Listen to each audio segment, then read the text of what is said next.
Okay, boys and girls, let's get started on the next video lesson. Okay, the first one we're going to look at is supply. Okay, price doesn't affect supply. Same as in demand. Okay, price is not going to affect supply. So the question becomes, what does affect supply? Okay, and then we're going to look at hashtag wet cat. Okay, all right, so we look at this. The hashtag stands for a number of sellers, right? In demand, it was the number of buyers. Now we're on the supply side, so it's the number of sellers. If there are more sellers for a product, the supply will increase. If there are less sellers for a product, the supply will decrease. All right, so let me give you a quick picture here. There's a couple of rolls of toilet paper. Boom, all these people, okay? So what happens to the price and quantity of toilet paper when the supply decreases? So we have less toilet paper available. Now, as we go through this, you're going to see that they make perfect sense compared to what's going on in the world today. All right, so we're going to graph it. All right, we do an X and Y axis. First thing we do is we label this as toilet paper, which means the X-axis is quantity of toilet paper. The Y-axis is the price of toilet paper. You then draw your supply curve and your demand curve. Okay, that's good, but we have one step left where you have to give out the equilibrium price and output. All right, and we will be going into that more later in the week with some worksheets. Okay, so right now, if everything's normal, no coronavirus, this is what the market for toilet paper looks like. Okay, then we get a decrease in supply.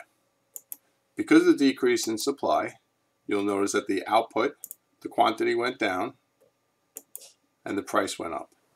Okay? So if you look, we're now at 2 and 8. Okay. Note that demand has not changed. We moved along the demand curve. Okay? We said in the past, demand is not affected by price, right? So what happened here was supply changed, raised the price, the quantity people are willing to buy dropped from 12 to 8. Okay, it stays right along with these scenarios that we were giving with demand. Okay, the rules and the laws have not changed. Now, coronavirus is over, and we have this gentleman, probably looks like a young Mr. Graham, without the beard.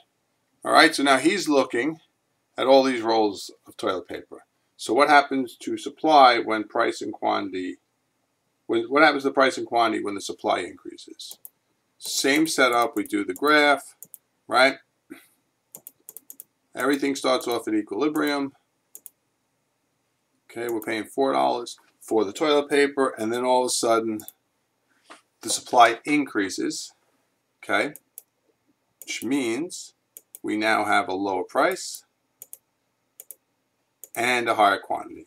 Because there's more available, the firms can't get as much money as they are used to. All right? So that's your graphs. Now you would do this for the rest of the hashtag wet cat, which I will now go through the other ones. Okay?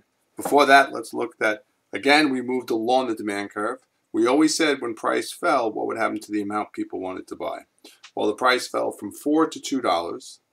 Right? So now the amount people want to buy goes from 12 to 32. All right? Now we look at W, which is weather or natural disaster. If there's really bad weather or natural disaster, the supply of the other good will decrease. I would throw the coronavirus in here as a natural disaster in a sense. Okay? So because of that, the supply would decrease. All right? You don't want to see that. And if there's really good weather, the supply of the good will increase. Think about what will happen to hand sanitizers once this crisis is over. Okay, the supply will increase. Then we have expectations of the future prices. Similar to demand, but they act in the opposite way. Whereas in demand, if you think the price is going to be higher in the future, you demand more now.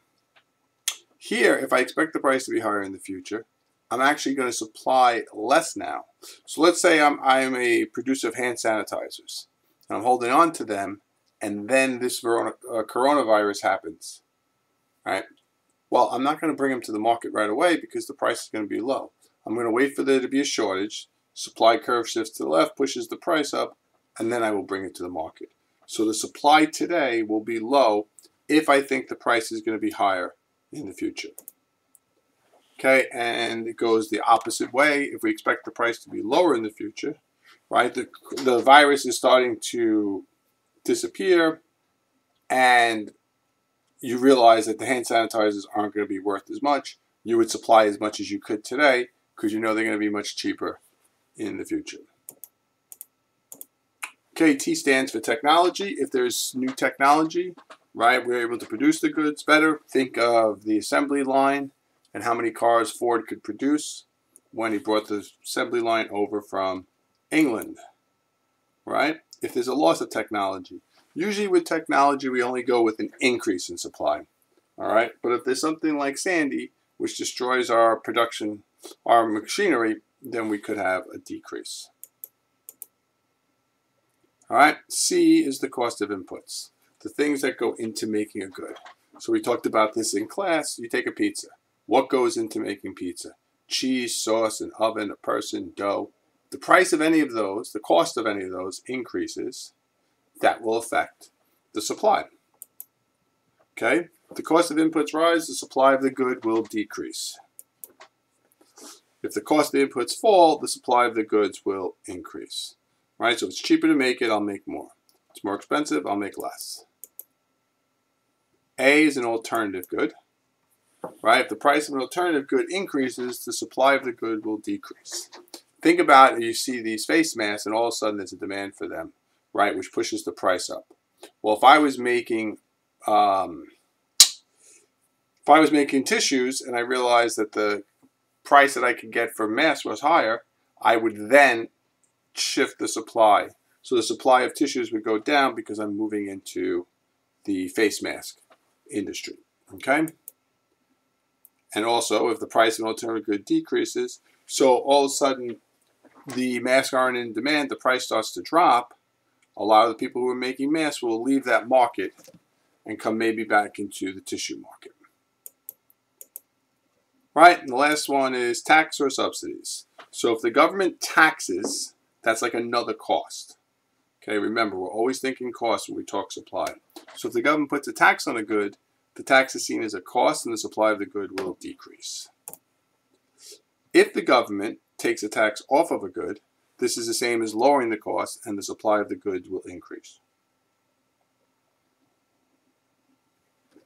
A subsidy is when the government pays you either to not produce the good so that there's a lower supply and keeps the prices higher, or they're paying you to produce something that you wouldn't make money on it, but society needs it. So subsidy is when we're giving money to companies to do things, okay?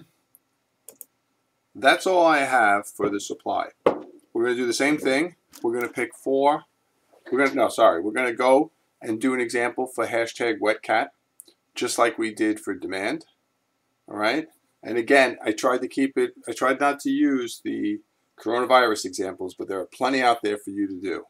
Think of yourself as a producer and the items that you would produce. All right? Stay safe.